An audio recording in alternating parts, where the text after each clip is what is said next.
be on mute, please? Thank you.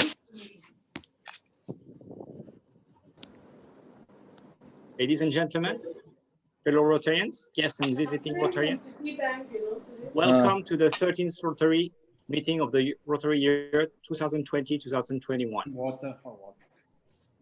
Sorry, excuse me, can I ask everyone to be on mute, please? So before we start, I'd like to remind you some housekeeping rule, which will be for the third time to be on mute. And it will be during all the presentation and the talks. You can use a chat function to communicate with the other members. We will inform you when it's time for Q&A. Please use the raise hand function in Zoom so you can be invited to speak. Please register under your full name, not a nickname, so we can pick your attendance. Please switch on your video as well to record your attendance, and also every one of you. However, the speaker will not be recorded for the purpose of our club promotion and social media. So without further ado, President Dinesh, I hand it over to you. Thank you. Thank you, John. It's my pleasure to call the meeting to order. Honorary Member Bhagwan, Honorary Member Pak Mohan, very special welcome to you. I think both of you are inspiring all the members attending our meeting, attending every meeting from the start. Thank you so much. Past presidents, fellow Rotarians, distinguished guests, warm welcome, very good evening to all of you. I would like to welcome our speaker, Mr. David Seow, who is already here. Thank you, David, for accepting our invitation to speak. And you're going to speak on thought leadership, how the whole brain works. Interesting topic. I think all are waiting to hear you. Welcome our guests. We have visiting Rotarian Lila Singaram from Rotary Club in Zambia. We were expecting some other visiting Rotarians, but I don't see them. And all our guests, especially our Rotarian James Lee, asked me that his guest is Ting Yong. Ting Yong, warm welcome. There are all other guests also, but I think we'll give you all a collective welcome for joining our meeting. Hope you enjoy the evening with us. Fellow Rotarians, it's my pleasure now to call upon our Toastmaster, Bridget. I think you are backup. Yes, that's fine. To toast for our visiting Rotarian Lila Singaram, coupled with Rotary International. Bridget. Fellow Rotarians, it's my great pleasure to raise the glass and propose a toast to Rotary International and the Rotary Club of Zambia Metro. Cheers. Rotary Club Georgia Metro. Rotary International. Thank you, Bridget. So now I'll just share my screen.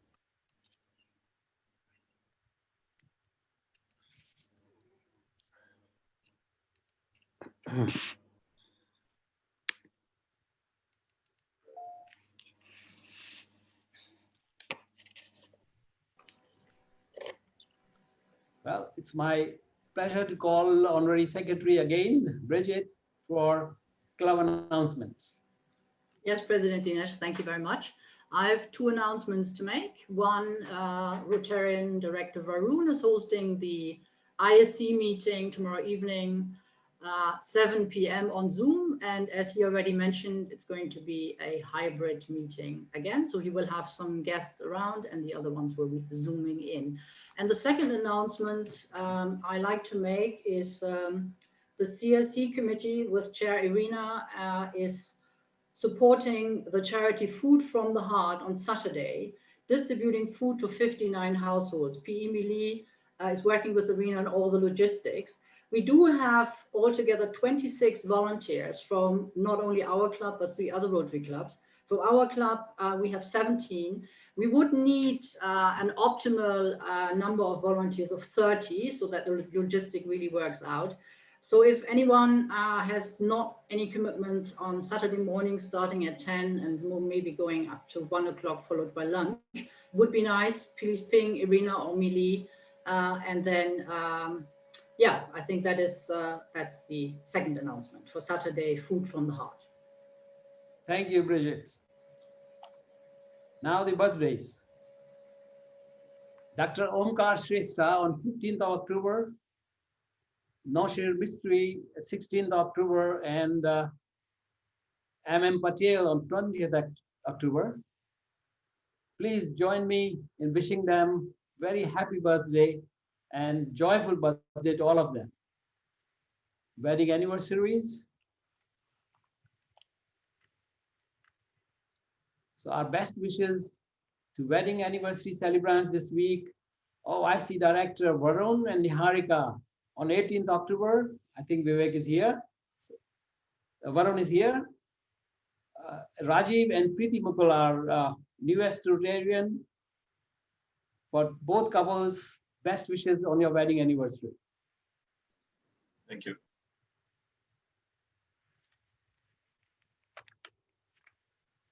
So we are back now on what's happening. I think we have our Rotarian Adnan Ansari has been working very hard on the End Polio Challenge, and he has very innovative way of doing it, and he has come out with very successful program that we walk on every Sunday. I'll leave it to him to let us know what's happening. Adnan, please, Rotarian Adnan. Thank you, President Dinesh. May I share the screen, Vijay?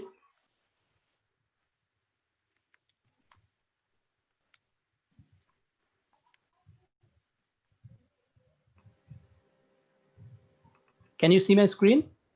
Yep. Okay. Hi, everybody. Good evening. Just a small correction. Actually, that event is organized from the district organizing committee to mark the World Polio Day, which is 24th of October, just few days more to go. And we are participating in this Step Up to End Polio Challenge. About 50 of our members have signed up. And on the first slide, I'm presenting the latest figures from the district, what we received. And I really cannot digest that we are number 2. We should be at the top. So I would request all our members who has not signed up yet to come forward with the $35 donation. And with this $35, actually, we have already, you can see our target was about $5,200. We have exceeded our target for 50 members. But to be top in the district, our present target now $10,000. So I would urge all the members to come forward. In fact, in the last few weeks, we did not see many members participating or joining, fresh joiners, but more family members and friends of Rotarians, even prospective Rotarians. Some of the members already inducted from prospective to actual membership, but we haven't seen our regular members to joining the drive. So it's very much in the heart of Rotary. I don't need to explain any further about End Polio mission. So requesting all members to come forward to make a donation, small donation of $35 and join this fantastic event going to happen on 24th of October. As you just heard from the president, that we are to give inspiration to the participants. We are arranging every week, Sunday morning walks, group walks for the members. And next slide, I will share with you some of the photographs. We have been visiting different gardens and parks in Singapore. And even what I realized, although some of the members are Rotarian, Singaporeans, and some of the members are staying in Singapore for even decades or so, we didn't really see the some hidden beauties of this red dot or favorite Singapore. So it's another opportunity for all the members to explore this tiny island. Actually, there are a lot of things you are missing out. So if I browse through the photographs, you'll realize that I'm not bluffing.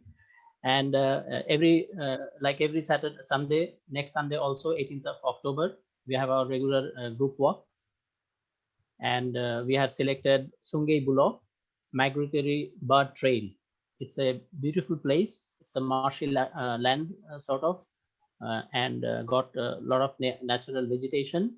And particularly in October, we get a lot of migratory birds coming from the North Pole areas, polar regions, to this park.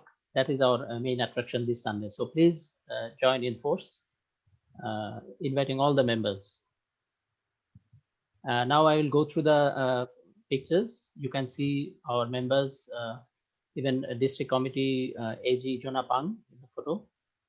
I'll not take too much of your time. I'll quickly browse through some of the photographs.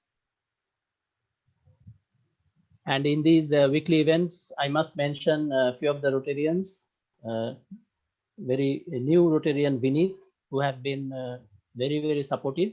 You can see this is from Vinith's own camera. Then our board member Sonali, Roland, I think he's in the meeting today, and he's not even in Singapore, but he has put up a tremendous support in this event. And he's keeping all the tracks of all the participants, and we got actually different challenge categories: 250,000, 500,000, and 1 million steps in 8 weeks' time. This is Macritchie from Pipilipki. Some of the places got stunning views, actually. We were really amazed. And every Sunday we are joined not only by Rotarians, with some new friends also, some of them prospective members, and some of them already inducted as members.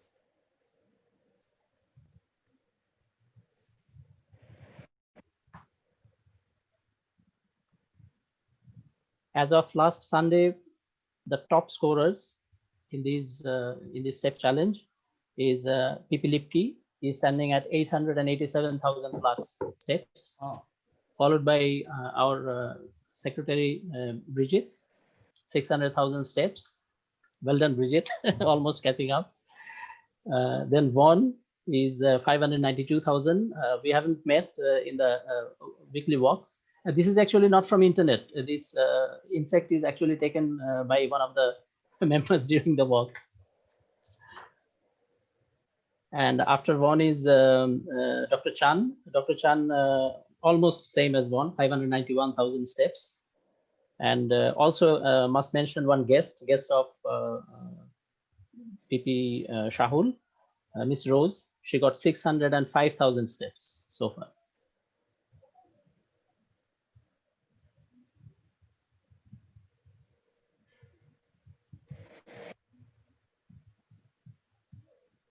So it's good for your health. Even those who are not that athletic, like older members also, they took the initiative. They felt the urge to support this fundraising drive, and they joined. So really grateful to all the members, their friends and family members who have come forward, and also inviting the remaining members. No act of kindness, no matter how small, is ever wasted, by Aesop. This is not from internet as well. This is from one of the gardens, I think from Hot Park. Finally, I will finish my presentation with the web link invitation. If you need any help to sign up, please contact me or any one of us in the team, Rotarian Sonali or Vinith. We'll be happy to take you in. and hope this will inspire you to join next Sunday and enjoy the beautiful trail of migratory birds in Sungei-Buloh. Thank you. Back to you, President Dinesh. Thank you, Rotarian Adnan, for your wonderful presentation. And I'm sure everybody likes your walks. You are calling them jolly walks now, which is right. And we are really seriously thinking that to make the Sunday walks as our fellowship event for our club in future. So we are working on it. Thank you, Rotarian Adnan. Thank you. I will just continue on what's happening. I don't have without slides because there has been some interesting activities worth mentioning. On last Saturday, we had a first training session on Rotary education. I think we have a plan where Rotary education is we consider is very, very important. So we had this first session and conducted by our club trainer, Rotarian James Lee.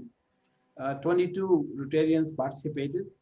Our VP membership, Suresh, he invited all the newer Rotarians, those who have joined recently and those who have joined the club from 2018. But of course, we had some past presidents also. And the topic was introduction to Rotary through My Rotary, because My Rotary has a wealth of information. It was organized by our director, public image, Sonali. Sonali, thank you very much. And I hope we are going to continue with the Rotary education in future. Second, also on the same day, Saturday, 10th of October, two clubs, RC Singapore and RC Jurong Town, organized a forum on mental health. And from our club, I think it was the director, Dr. Arena, who worked very hard to organize this very successful forum together with RC Jurong Town. We had three wonderful, very knowledgeable speakers, and both presidents of RC Jurong and myself, RC Singapore, gave the opening and the closing speech. I contributed $1,000 on behalf of our club, and it was very well attended, not only members from Singapore, but from many other countries. Thank you, Dr. Arena. On the same day, we had another forum or conference, and it was SEEK. It's called CI to I Conference. Again, joint project of Rotary District 3300 and 3310. They jointly organized it. We were one of the sponsor club, and our contribution was Malaysian dollar 5,000, contributed by PP Lipke on behalf of the club. Our ISC chair, Varun, he took active part in coordinating this program. And our own Rotarian, Dr. Ho Sik Tian, was one of the speakers on the conference. Thank you, Varun. Today, we had another event which was outside Singapore. It was inauguration ceremony on a specialty clinic, retina by Rotary Hooghly Eye Hospital in India. And I think it's a global grant project where we have participated together with Rotary Club of Bukit Junction. There was a speech from the guest of honor, IRPE, Rotary International President-elect Shekhar Mehta, who thanked Rotary Club of Singapore in his speech for contributing to this clinic. So yes, that was all on a busy week. And I would like now to share my screen once again.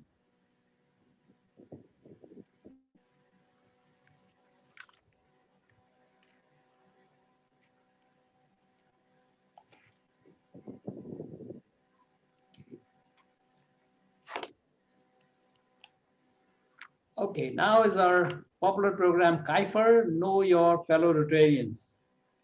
So let's see who is here today to tell us about himself. This is none other than our Rotarian Hurst Hagman. He's going to tell us about himself. Rotarian Hurst joined the club in July 2014. Fellow Rotarians and guests, I give you Hurst Hagman, please. Dinesh, can you please stop sharing your screen? Yes, I am. Good, perfect. Done. There's Horst. Share. So, Horst, you let me know when to move. Yeah, okay, on. okay. So thank you. So thank you, President, the opportunity to present the next 6 to 7 minutes today with Kai4. So let's start a quick journey. Next slide. Yeah. Okay, this one. Okay, I'm originally actually from Germany, and you look at the map on the left side, actually central Germany, really central. If you draw a line north, south, west, east, 200 kilometers of Frankfurt, if you take a car. It's a countryside region that you can see from the pictures. There's forests, there is farmland. To give you an idea, my home district where I grew up had twice the size of Singapore, but only 180,000 inhabitants. So it was very spacious there. And yeah, what you see here in the middle is a local costume. The local costume on the left side, the lady in red with the red hat, the Grimm's brothers, actually more than 200 years ago, when they collected their fairy tales, went to this region and wrote down what the people were telling for fairy tales. And one fairy tale is a Red Riding Hood. So scientists believe that inspired by this local costume, the fairy tale of the Red Riding Hood came about. Imagine the forest, imagine wolves, and a little girl with this costume walking through the forest. Next to the costume, you see the coat of arms of the Mountbatten family. Louis Mountbatten, important person of Singapore, Indian and Southeast Asian history. The roots of the family also from this district, from a town called Battenberg. It's just a family changed in 1917, the family name, yeah, from the German Battenberg into Mountbatten. Finally, yeah, some fun fact. This is the petrol station in Esso.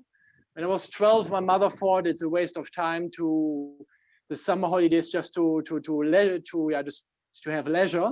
So she asked to organize for me a holiday job, and this was a cashier at the Esso petrol station, what I did for many years until A levels. Also did my national service there, and you can imagine this kind of forest you easily can do national service. Next slide. Okay, then after that I left in 1995. I went for education. On the left side, on the top, you see Munich. I was 2 years in Munich doing an apprenticeship. Germany has an apprenticeship system. So after A levels and national service, 2 years doing a diploma in banking and finance. Then the results were quite good. So the bank where I worked for sent me to Frankfurt. This is on the top right, where for 4 years I studied at Frankfurt School of Finance and Management. It belongs to a top 35 Financial Times globally MBA. During my MBA program, I was 1 year overseas, and this was 6 months. And on the left down, you see Auckland, New Zealand. I spent 6 months in New Zealand in 1999 studying international business and banking finance. And then that was my fate in late 1999. I really Googled a picture from Singapore in 1999. Yeah, I came to Singapore for an internship. And I finished education in 2001. Next.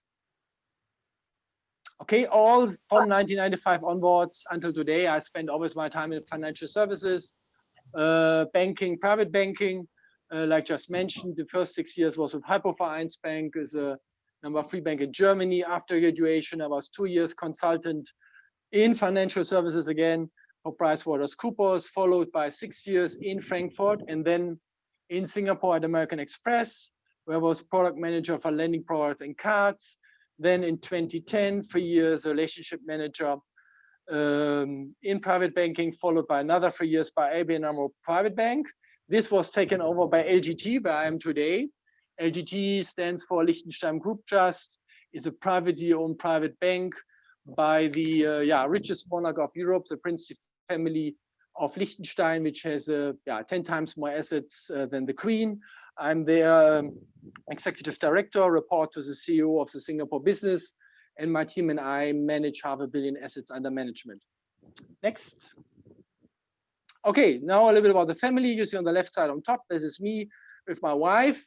My wife I met 1999 doing my internship in Singapore. We married 2002 in Singapore. My daughter was born 2002. She is, one of her hobbies is actually fencing. She was last year in the national championship U14 girls, the 5th in foil. I'm a Singaporean since 31st July 2012. So we are all Singaporeans in the family. Yes, and some hobbies. Yeah, since circuit breaker, yeah, reading was always what I did, but not only The Economist, also books about history, economics, and biographies. I'm a passionate runner. I've run marathons and half marathons before. Then the HSK. The HSK is actually the language diploma from mainland China, Hanyu Shu Ping Kao Shi. I started it actually 3 years ago as my daughter learns German as add-on to her Singapore local education to inspire her continue to learning. And I'm currently at level 3 at the 6 levels. And this is what I actually do regularly also as personal challenge. And finally, the picture for traveling. I traveled to 59 countries. Unfortunately, this year is only the 3rd year since 25 years where I cannot add on a new country to my list. But okay, this is COVID-19. Next. A little bit of voluntary work. I started voluntary work actually in 2009 at the People's Association, where at my previous condo, the neighborhood COVID committee needed an others representative. So I was treasurer of the neighborhood committee, secretary. But one role I did was actually welcoming new citizens and new PRs of the neighborhood into our Singapore community. You see a little bit small here. The newspaper article from Straits Times wrote about that in December 2010. Then on the right side, this picture of Tuesday report from Channel 8, we also made in 2010, documentary about this integrational work of new citizens and new PRs in our community. Like mentioned by President, I came to Rotary in 2014, July. I served on various committees. In 2008 and 19, I was a club treasurer. During this time, I traveled with PP Mark to various sister clubs. Here's a picture of actually Taipei. Next to it, you see a picture of me in Munich. This was actually almost on the day 1 year ago, doing my business trips in Western Europe and also in Southeast Asia. I always visited other Rotary clubs. I enjoy that because when you visit other clubs globally, you feel a bit more about the spirit of Rotary on a global stage. You see how other countries actually, cultures celebrate actually Rotary, and it's always welcoming. It's always a lot of good stories about that. And finally, also my bank has philanthropic activities under the LGT Lightstone brand on global level, where we support in South America, East Africa, India, and the Philippines, but also on local level. There's voluntary work done together with People's Association and with NGOs here in Singapore. Okay, that was all. Thank you very much. And if you have any questions or want to learn more about that, send me a WhatsApp or give me a call. Thank you. Thank you. Thank you, Retainers. Thank you very much.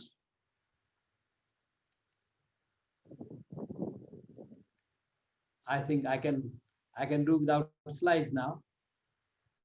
Okay, this is going to be speaker time. And I think we are going to hit record attendance today is already 62. And I see for speaker time, we have the spouses. I can see First Lady Rekha Sharma joining, and I'm sure there are others. I can't see them, but I welcome all of you. They always come to listen to our speaker. And now it's my pleasure. Oh, welcome, Rajni, you are here. Okay, so I would like to now call upon our newest Rotarian, Sudhir Tiku, to introduce our speaker this evening. Sudhir, please. Thank you, President Dinesh. I, on behalf of all the Rotarians, warmly welcome David Seow, GS. David is a professional learning and development coach. He also coaches for leadership and life. And after doing some research about him, it was really fascinating to know his certifications, which come from ICF. And then he's also an expert in profiling models like HP dominance and Hogan system, which are very well known.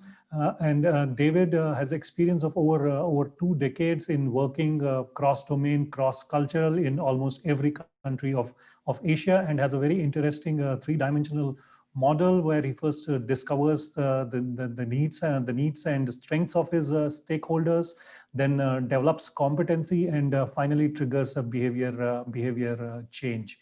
So I then warmly welcome David to talk about this whole brain concept and how this helps to have a holistic work life and leadership upgradation of values. So welcome, David. Thank you, Sudhir. And now I'll call upon our speaker, Mr. David Seow, please. David. Thank you. Can I start speaking now? Yes, please. Can you see my PowerPoint? Yes.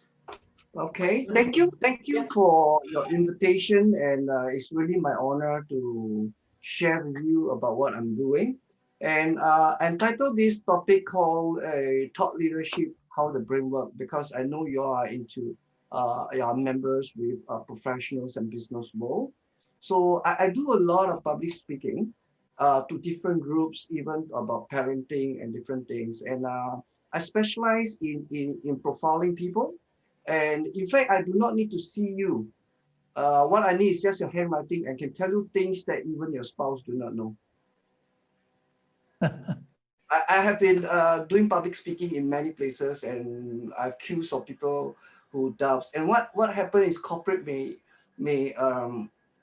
invite me, all right, to help them to pre-select certain people. That means I do not need to see them. I just need to have certain of their information.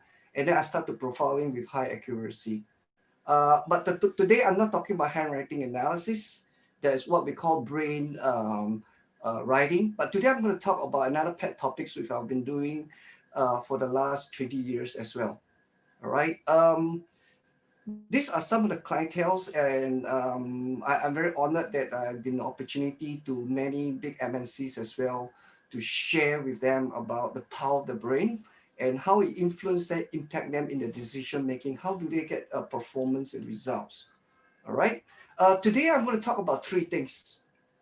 All right. In the next 20 to 30 minutes, actually it's a tall challenge. I'm so used to having 8 hours to myself each day, sometimes 3 to 5 days.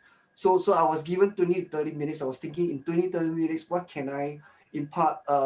So I may have to go through at the 20 to 30 minutes. Bear with me.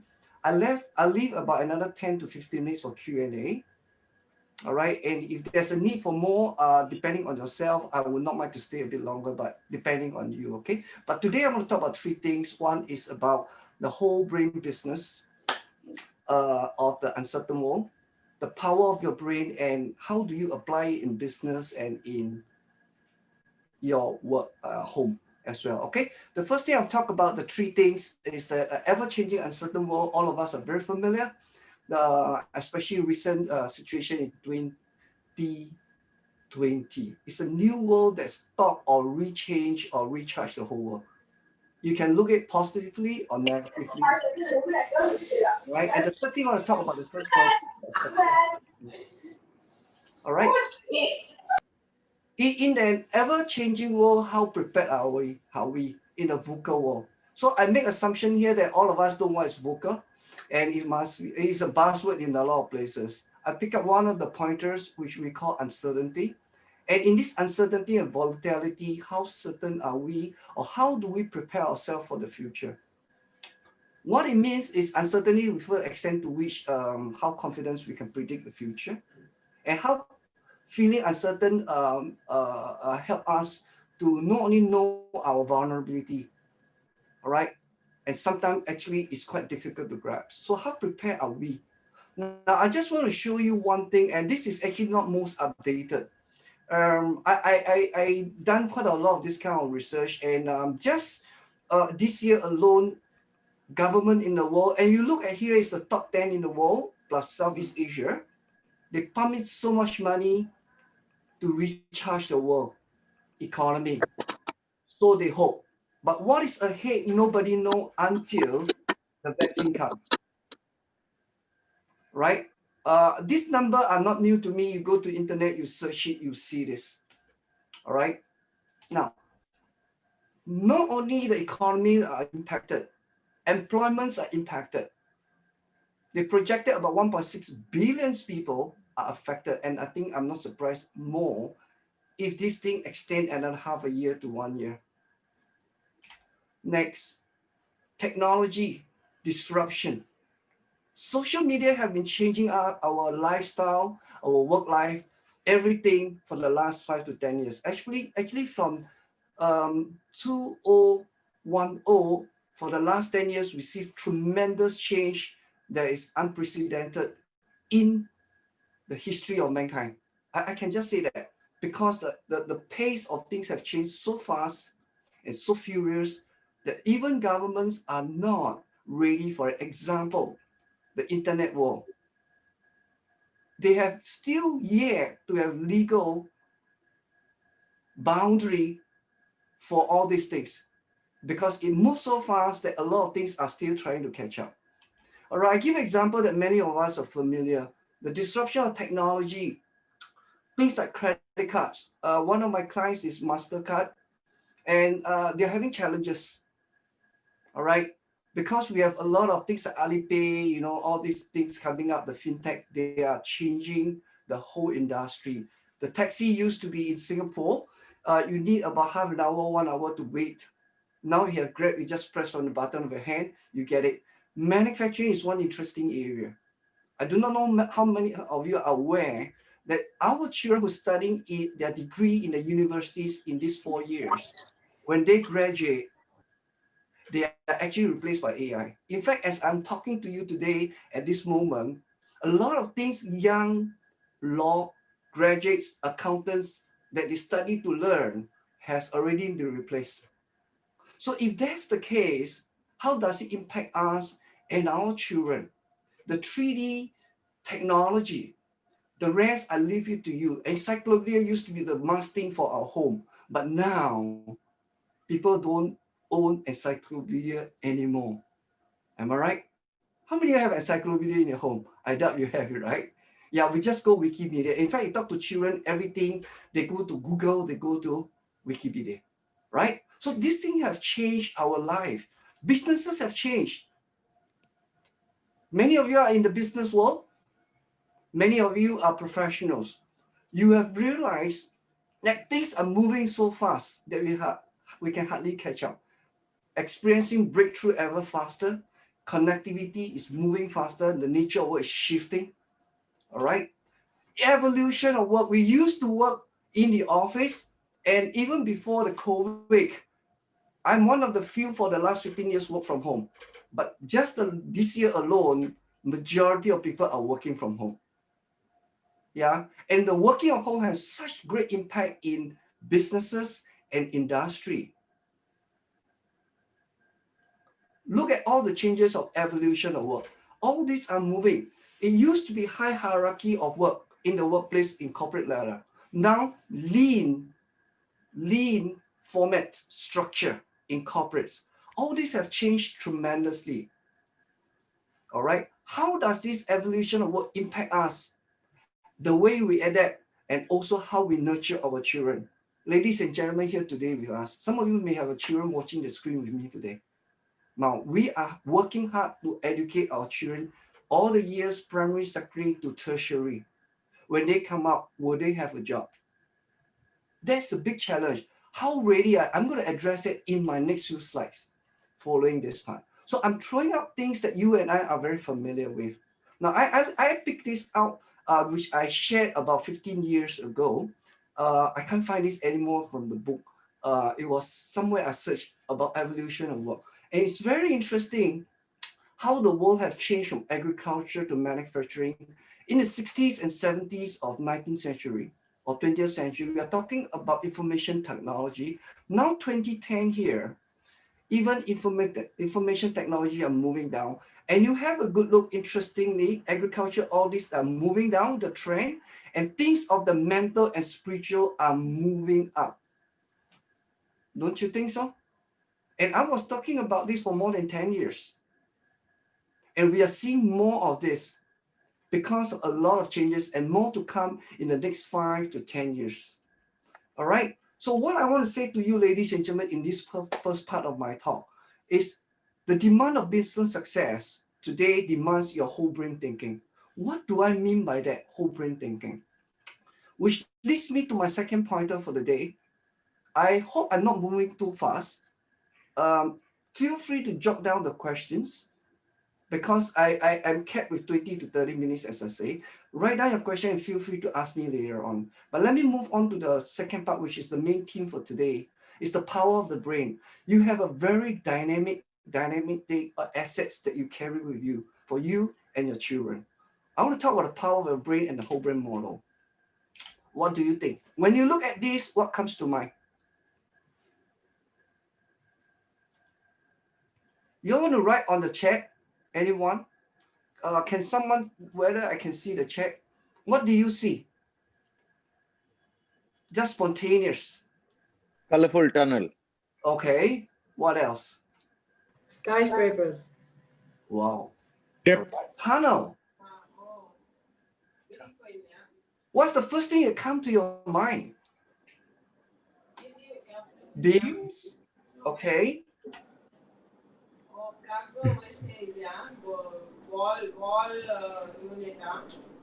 Okay, wall units. What else? Drone view of a city. Oh, okay. Skyscrapers, exactly. Yeah. Good. Manhattan skyline. Yeah. Okay. Colors. Yes. What else? Perspective.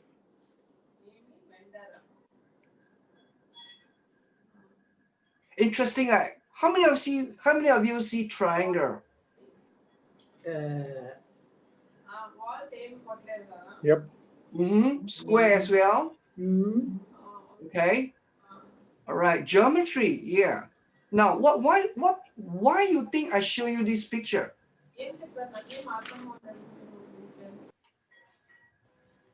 Anyone? Different perspective. Exactly. Thank you. Thank you for saying that. Same picture that I show with almost 60 over people here, we look at things from different dimension, different angle. Our perspective of the same picture, same incidents actually differs to individual. Why is that so?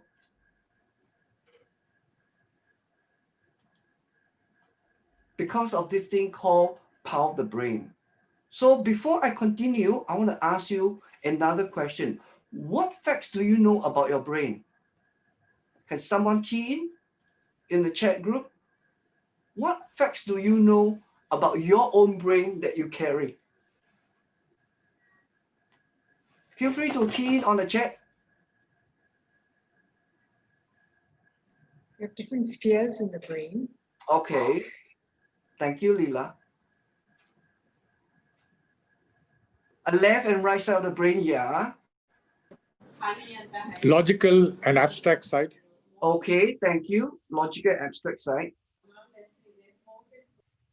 Oh, One brain which has different 100 years. functions. I think not 100 years, maybe 20, 30 years. I'm not surprised. Memory. Okay, keep evolving. Uncertainty. Memory. Consume most energy. Yes, Ranga.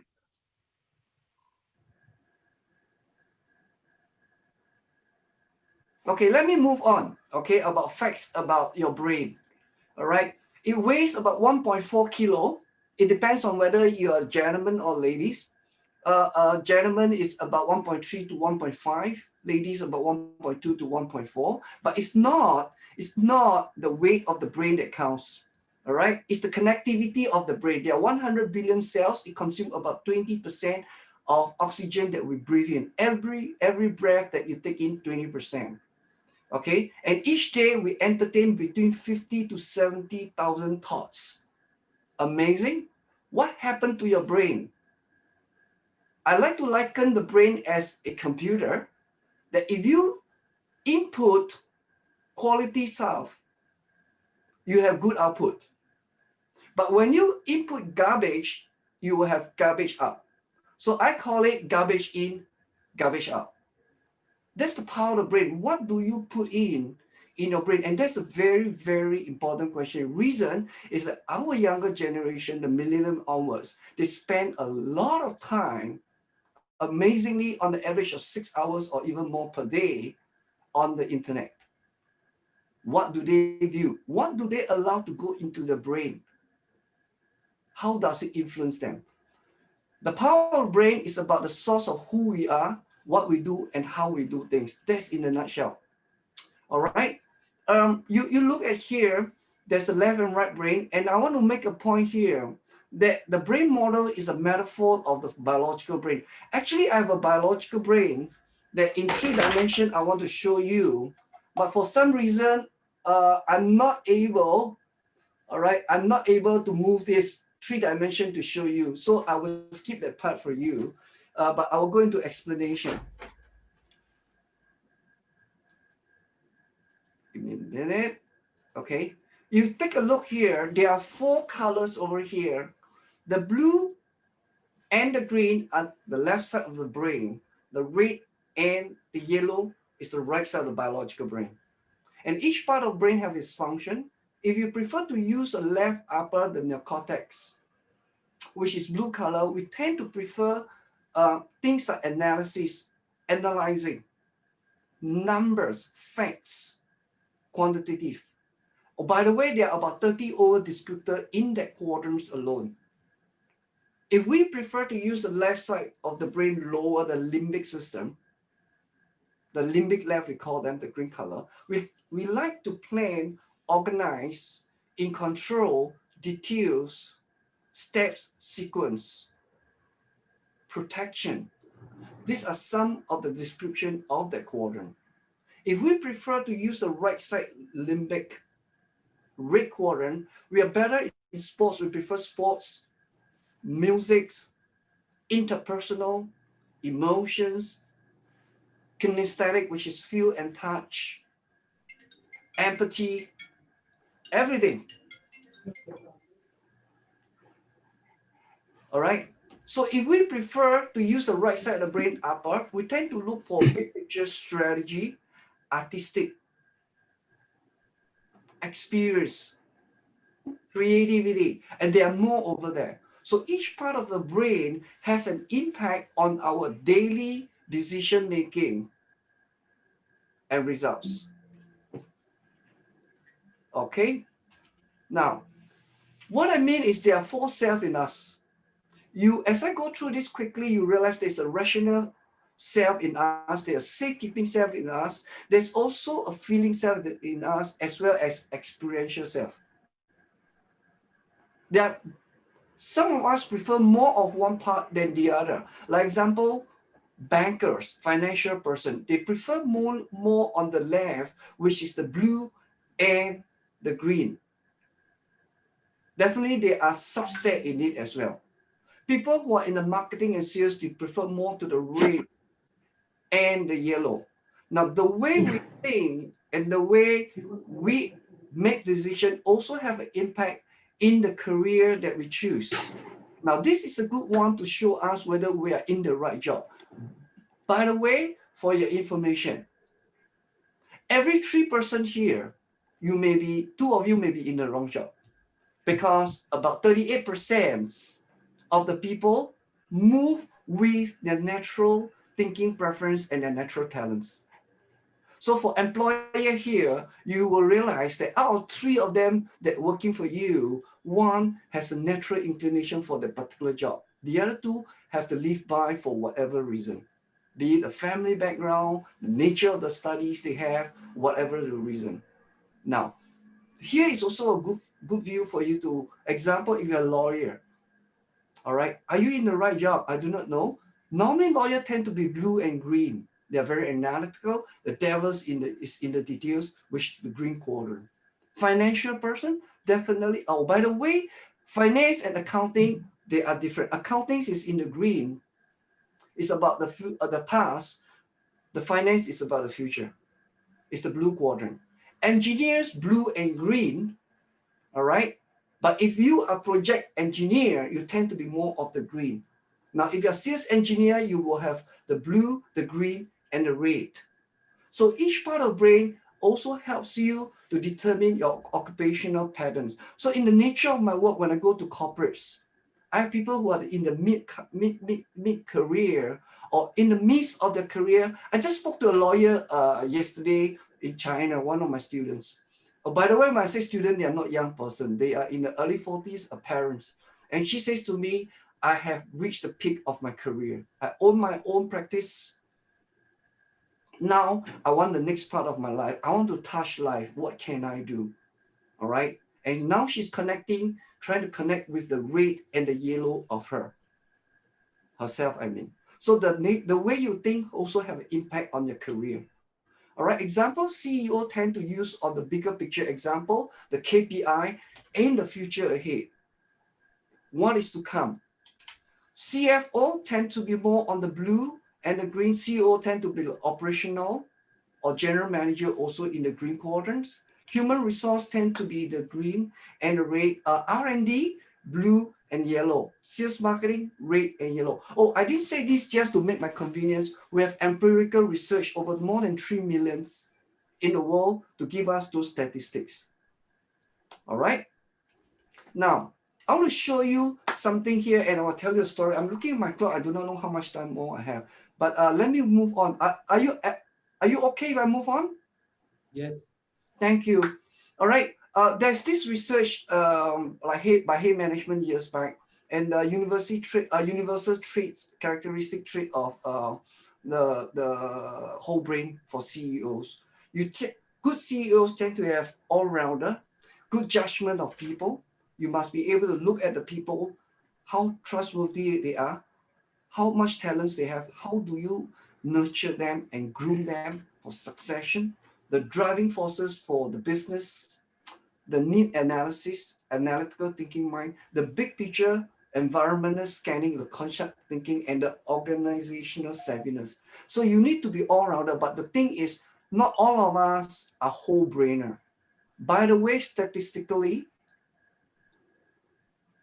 30% prefer 3 quadrants. 60% 2 quadrants, any of the 2 color. 7% 1 quadrant. Such people are dominance, we call them. They are very happy with what they are doing, but it's such a pain to work with them because they are one-track mind. And then about 3% is a whole brainer that they use the whole brain most of the time. They're very good team player. Now, a good leaders need to have this, but not all of us are actually a whole brainer. Example, Richard Branson, you know who is he, right?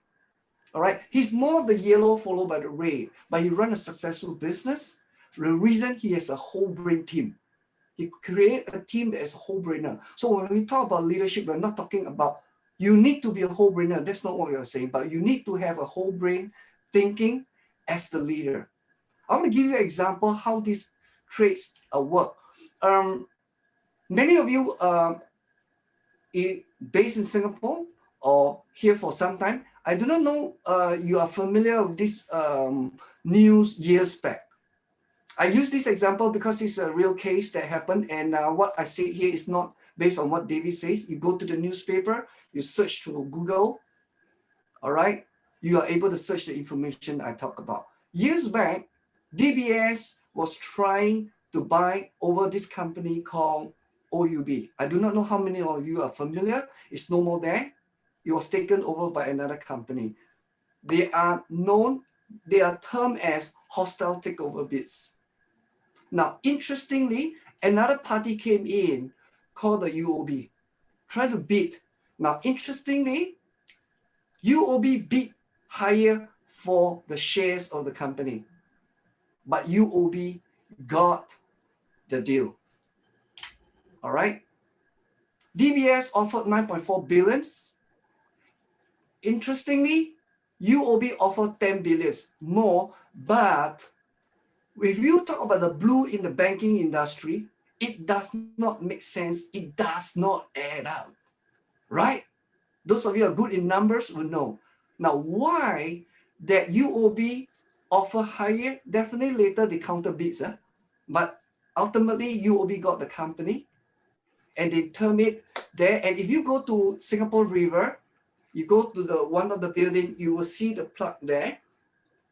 They honor Dr. Lien as the honorary chairman. All right, but this case is in 2001. I need to address that. Now, why is that so? That if you are talking about banking, it's supposed to be blue, should be numbers, and the highest bid with numbers give the best value. But they did not win for DBS, but UOB. Anyone want to try?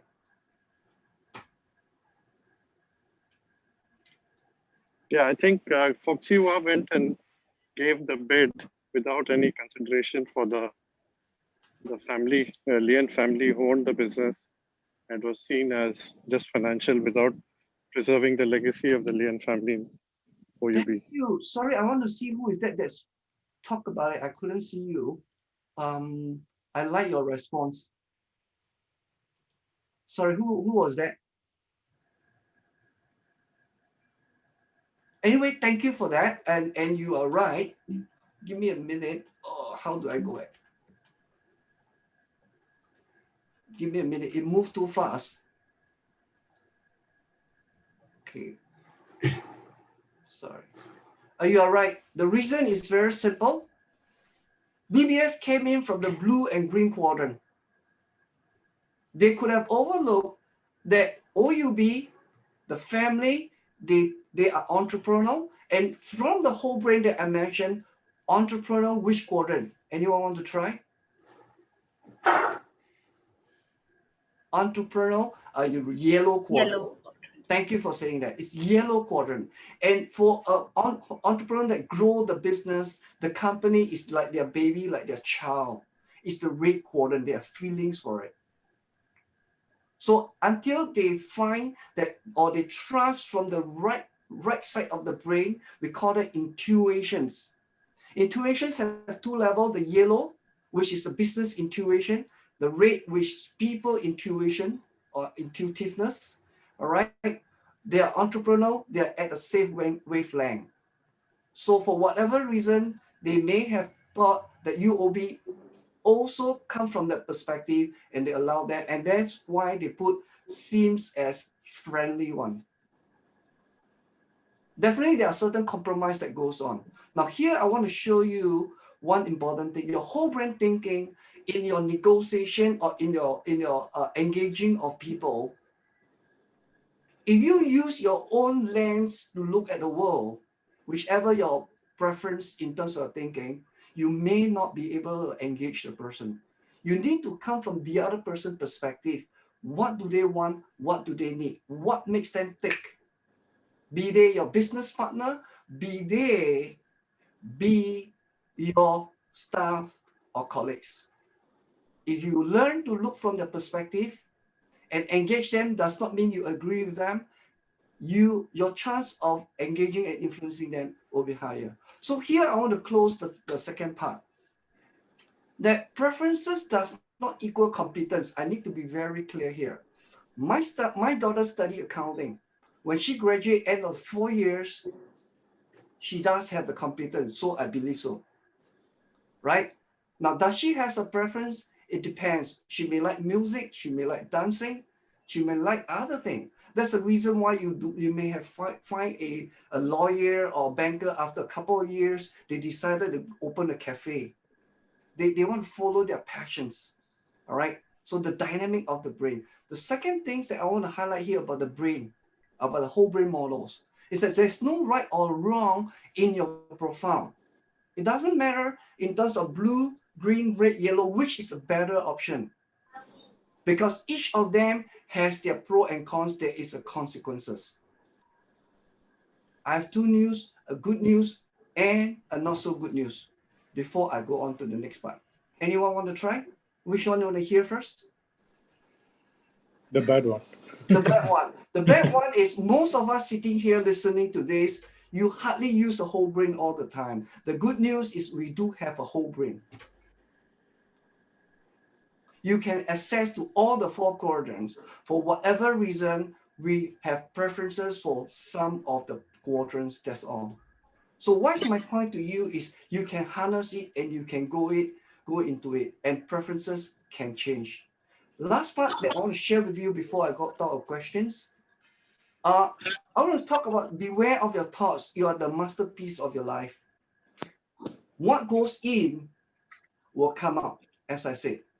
So over here, when I talk about thought leadership, I make assumption that you are aware what is thought leader. In a nutshell, thought leader is you are good and expert in the particular area.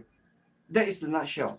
So for you to be expert in your professions or in your business, you are known for.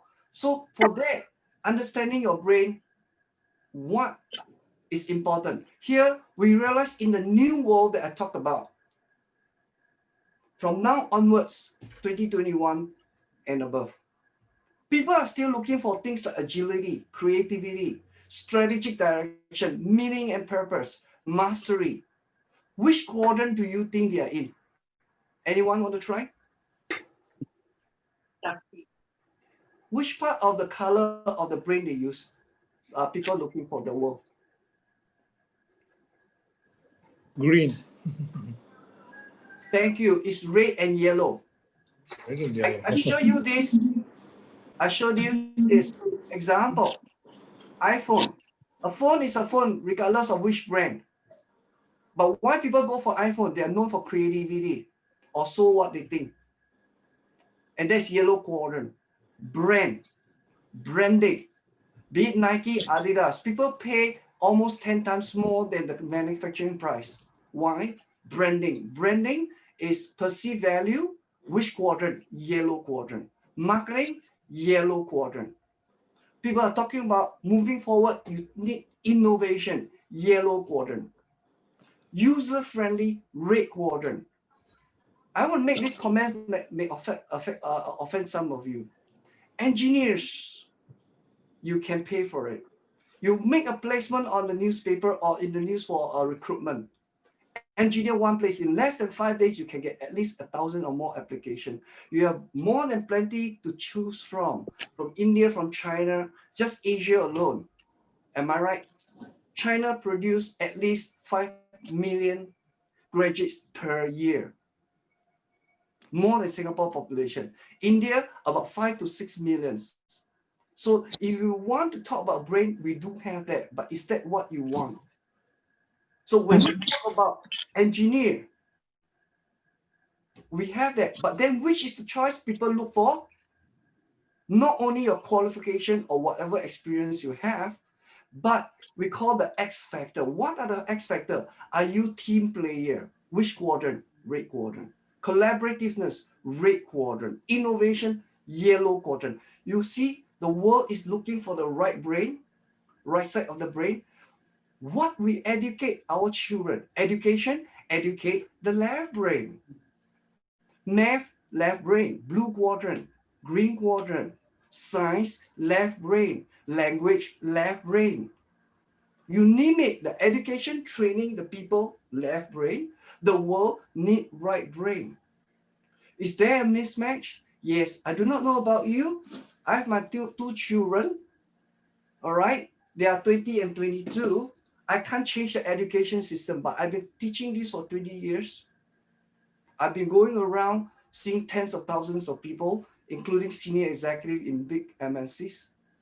And I learn and I nurture my children the right brain while the education system helped me with the left brain. So my question next is, as a thought leader at home or at work, how can you create this for yourself and the people you lead as well as your children?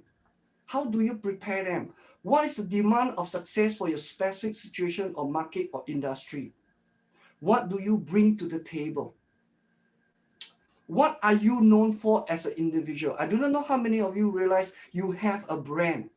Individually, wherever you are, you have a brand.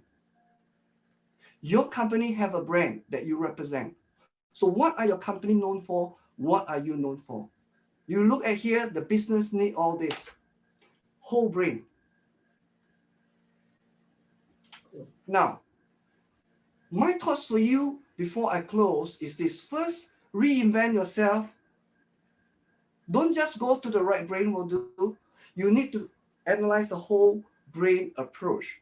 And if you are not a whole brainer, it's okay. It's not the end of the world for you, ladies and gentlemen. You need to harness a team that build the whole brain. If not, same quadrant people would like to think like the same. Feathers, a burst of the feathers, they flops together. They have this group thinking. They will mix up. So if you have a whole brain approach, sometimes it's challenging, but it helps you to see the bigger picture. Second, strengthen your right brain. Things like adaptiveness, the new world needs us, flexibility, multitasking, empathy, connectivity. These are all right side of the brain. Start to build it. It can be built. What do you really want for yourself and your family, or the people that are leading in the place of work? All right. I give you a few slides and then I show you these are the style of leadership. When people talk about ROI, it used to be the blue quadrant, return on investment. But now, ladies and gentlemen, you may want to look at return on implementation, which is the green quadrant. Return on interaction, which is the red quadrant with your people.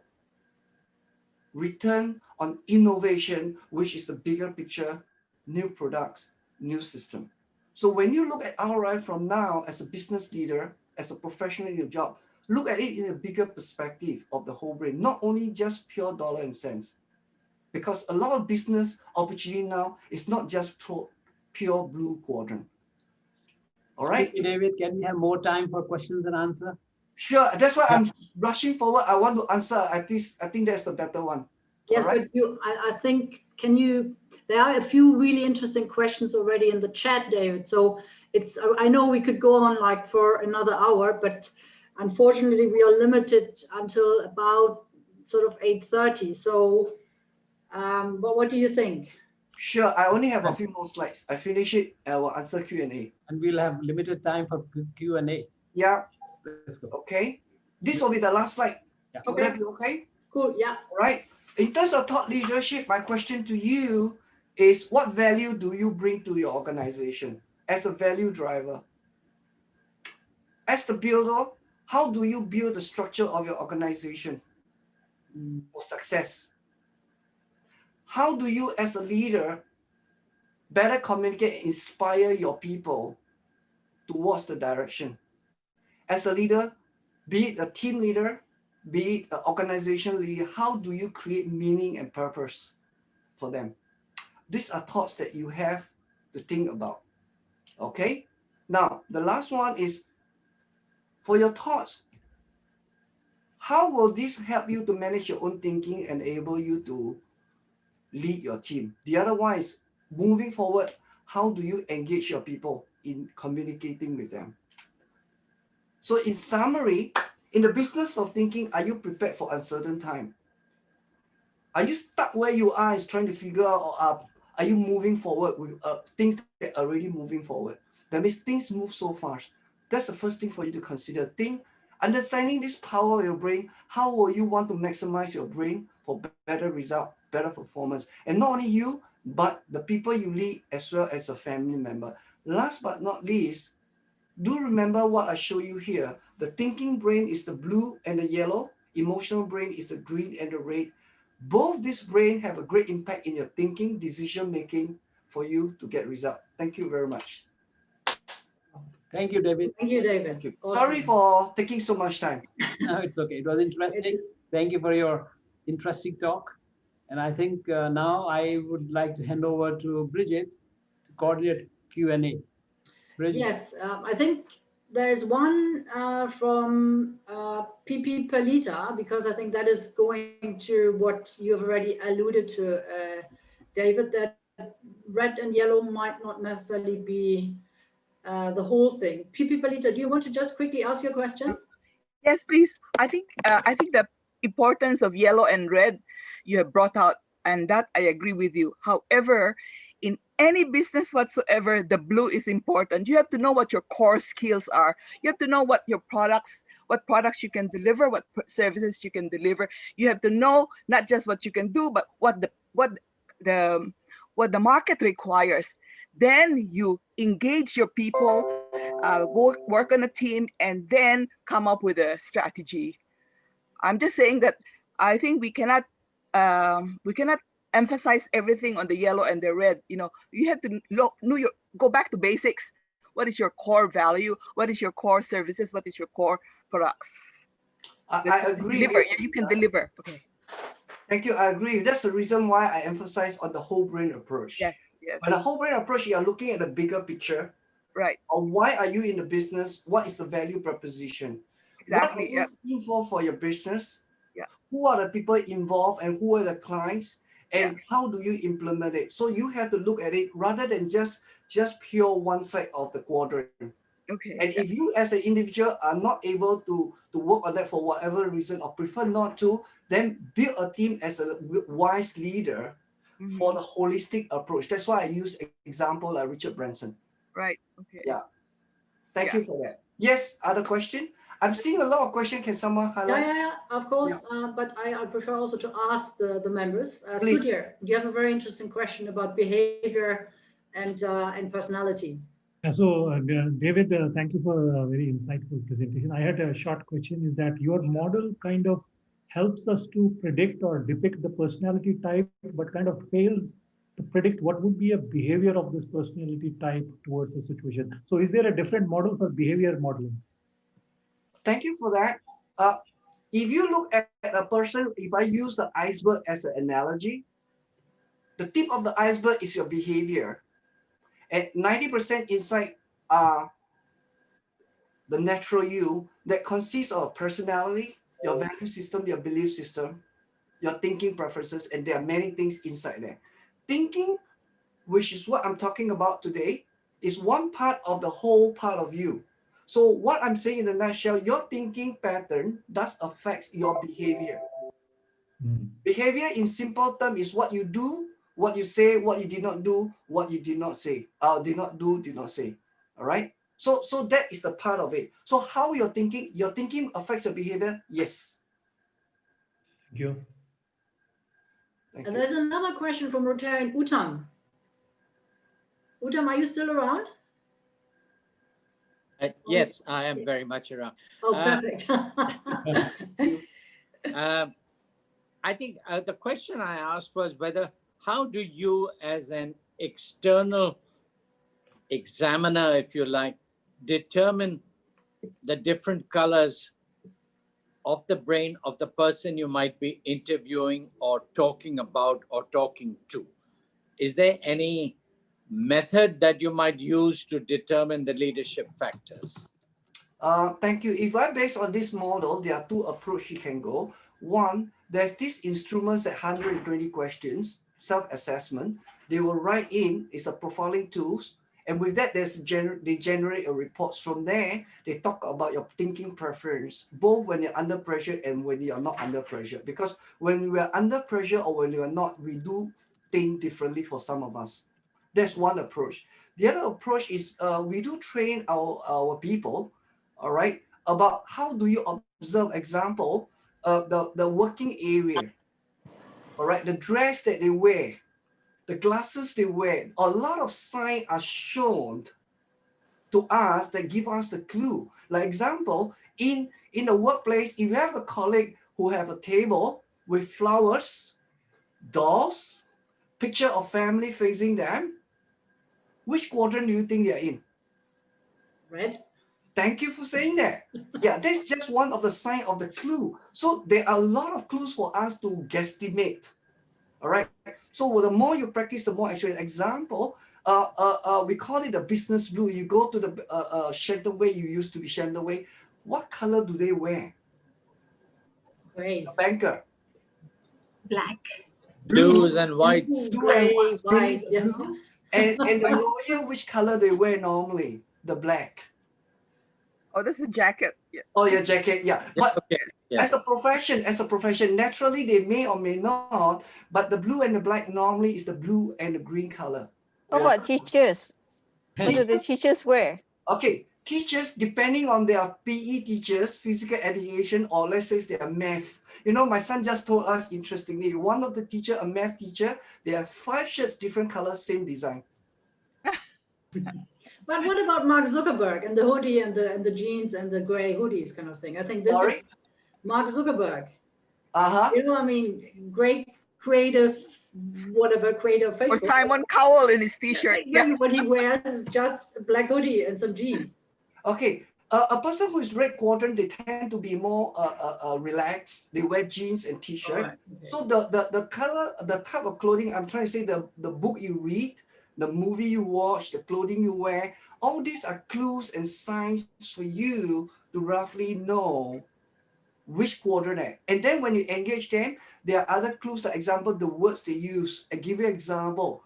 I have told you 3 times. Which quadrant you say? That phrase. Green, yeah. Green. No.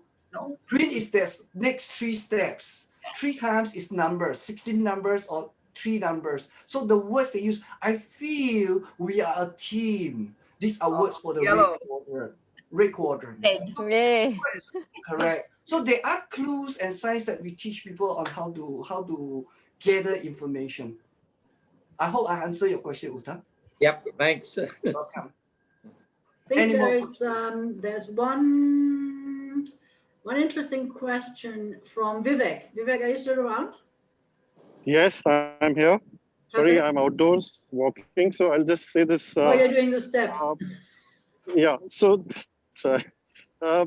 question, can we also classify organizations by the color codes? And if so, what would it take to be a successful organization? I mean, as a background, we know conventionally Americans are more result-oriented, Asians are more relationship-oriented, Europeans are somewhere in between. But any other thought, suggestion on what would make a successful organization? That's a good question. That's a good question. Oh, I want to qualify here on one important thing. It's not only organization, country do have color codes. All right. People think that we are red, pink, or red dot Singapore, but Singapore is not red. Singapore is blue dots. Blue. Surrounded by green, red surrounding neighbor. Be it the Philippine, the Malaysian, the Indonesian, they are red. Singapore is blue. All right. So that's the first part. Company do have, yes. Now I have to qualify one thing. It depends on the industry they are in. Right? Let's say you are in banking industry. Normally, banking industry, it makes more sense. You are blue and green because you're talking money. You're talking of finance, is blue. Now, but the thing is, in your banking example, your retail banking, you're dealing with the elderly. If that's your market you're in, can you use blue quadrant to engage your customer? You're going to lose them. The younger lot in 2030s will go into computer system and all this. The people in the 60s, they want face-to-face, friendly teller, red quadrant. So your business could be blue quadrant, but the engaging of your stakeholder will depend on who you're dealing with. Now, if you could be an artistic company and your organization is a red quadrant or yellow quadrant, but you're dealing with a government agency who is blue and green, you're going to have a lot of problems if you don't engage them from the blue and green. Singapore civil service tend to be more green quadrant, steps procedure. You engage them, you know that. But if you come from the creativity example, you have a creative idea, you go and apply from example EDB for a funding. What do they do with you? Fill in the form, which is the green. And you can get exasperated, but you're not going to get your fund until you engage them. The reason is very simple. The structure of the organization tend to be green and it serves their purpose. I remember I was engaged in one of my projects with URA. They are doing planning. And then one of the party they are trying to engage are the developer, the business people as well, which is the yellow quadrant. All right. So what I did is we taught them about the whole brain. The URA staff, they are the blue, and many of them, not all, okay, are the blue and the green. And then I put them have a conversation with entrepreneurs who think from the yellow quadrant. Let them to appreciate people who from the bigger picture. And in fact, I invited 6 speakers who are business owner to speak to them what makes them tick and let them learn to appreciate. All right. So back to the point of Vivek, right? All right. Organization, depending on industry you're in, it's okay to be in that quadrant that you are in, and that's the reason why you are in there. All right. In engaging with the stakeholder, are you versatile enough to be a whole brain approach, using whole brain approach, depending on who are your stakeholder? That makes the difference. I hope I answer your question. Thank you. Thank you, David. Thank you. I think that's question and answer time is over. And I would like to call upon our Public Image Director, Sonali Sinha, to give a word of thanks. Thank you. Thank you, President.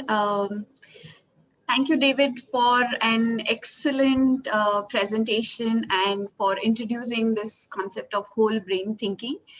You really highlighted how important it is now in this VUCA world to actually engage all the quadrants that we have. And you also very beautifully showed that this model can be applied to an individual, to an organization, and even to a country. And how, as leaders and business owners, we need to make sure that we are using all our quadrants. And if we don't have that natural tendency, how we need to have a team that makes up for the gaps that we have. So I think this has been a very valuable session for all our members. Thank you so much for your time and for the insights that you've shared. Thank you, David. Thank you, Sonali. Can I ask everybody to unmute and give a round of applause to David? Beautiful speech. Beautiful. Very well done. Very well done. Thank Eye you. opener. Thank you. Well, next week we have a speaker and the topic is very much related to brain. Yes. The topic is dementia. No brainer. All right. The speaker is